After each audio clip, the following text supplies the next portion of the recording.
guys, it's Will Hilburn, game designer, entrepreneur, and CEO of StudioPow.fun. Today I'm going to teach you how to play Black Flags, world's smallest piracy board game. Okay guys, let's begin with game setup. First of all, place the game board in the center of the table, and then place the victory cube on the center space of the scoring track along the side of the game board. Next, shuffle and build a face-down deck of the event cards.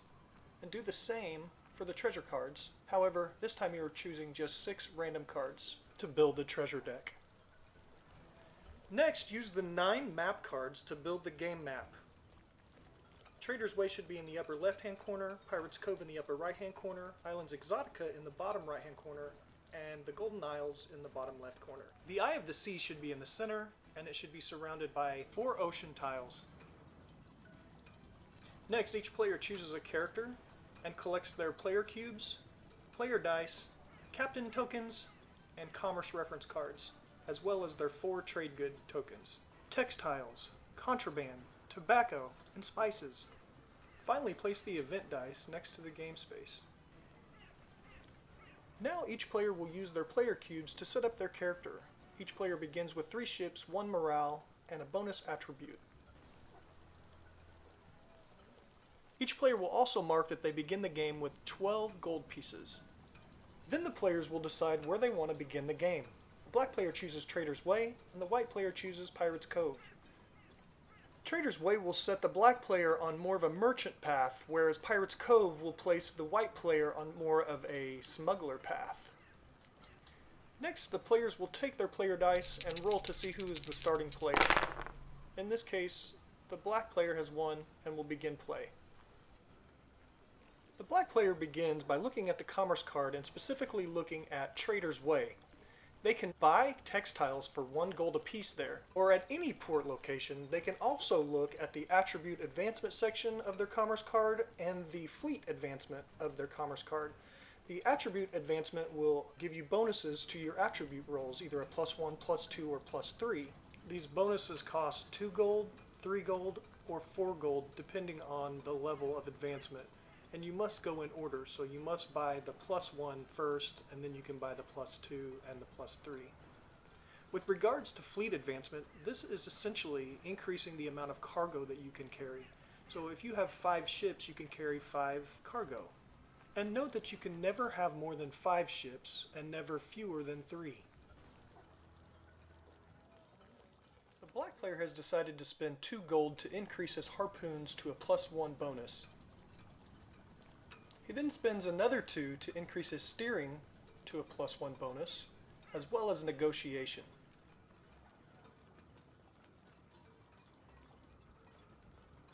Next, he has decided to spend 3 gold to buy 3 textiles. Next, the black player will take its move action. And since he has landed on an ocean space, the white player draws an event card for him.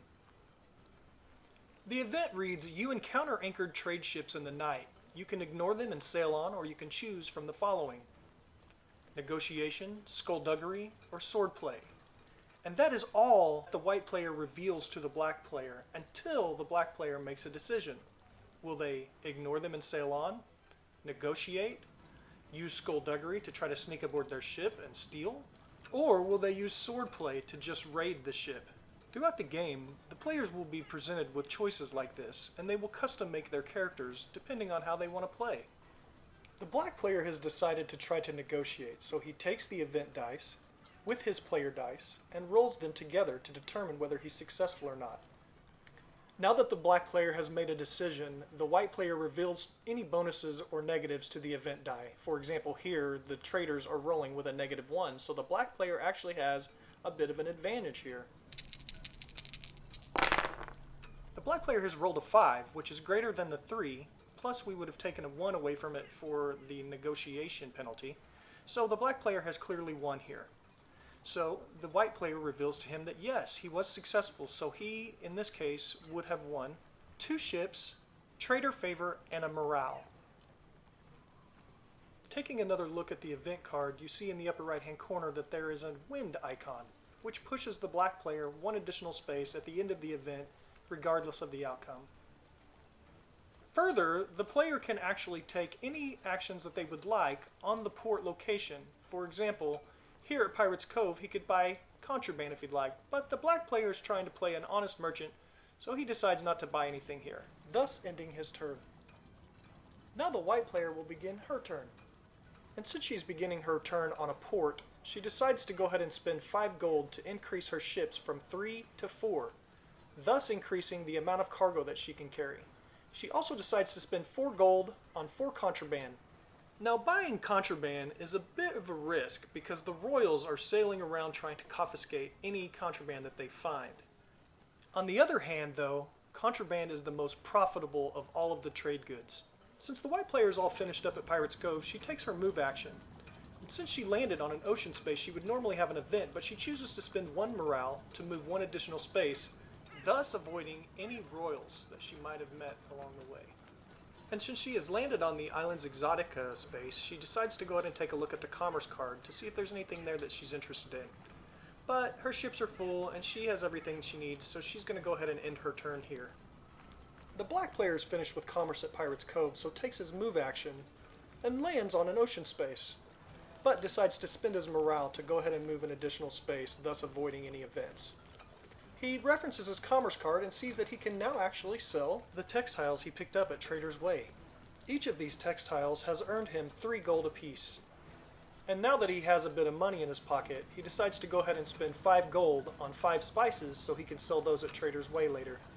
And just to be safe, he decides to spend 3 gold to increase his harpoon's attribute to a +2 bonus. He does the same for cannons, increasing it from a +1 to a +2 as well. Now the white player begins her turn, and since she's beginning on a port, she decides to go ahead and reference the commerce card. And since she's carrying so much contraband, she decides she might need a bit more negotiation, so she decides to spend 3 gold to increase her attribute to a +2 bonus.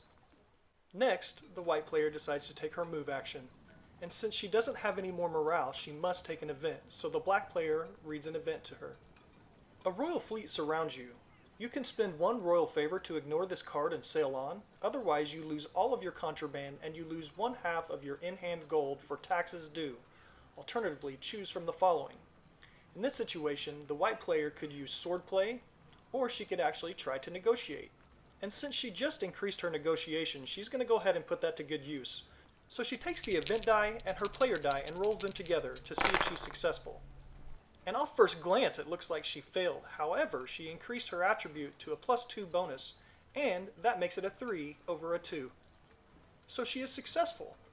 And she earns a royal favor, a morale, and she gets to walk away without losing all of her contraband. Now taking a quick glance at the event card, in the upper right hand corner we see that there was no wind, so she doesn't get that bonus movement, and her turn is over. The black player begins his turn by taking his movement action. He then decides to spend a morale to move 1 additional space, thus avoiding any events. And since the black player doesn't really have any interest buying or selling anything at the Golden Isles, he decides to end his turn.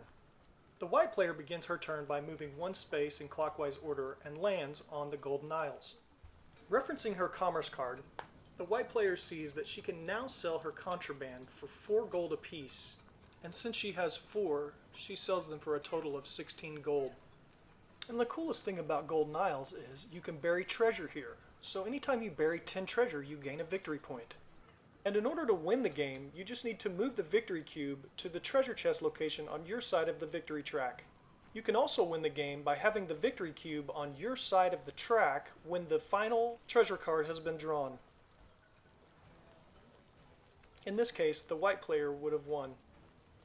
Guys, that concludes the tutorial on how to play Black Flags. I hope you've gotten something from this video, and if you have any questions at all, please leave a comment below and let me know where I can help you. Thank you so much for stopping by, and thank you for checking out Black Flags.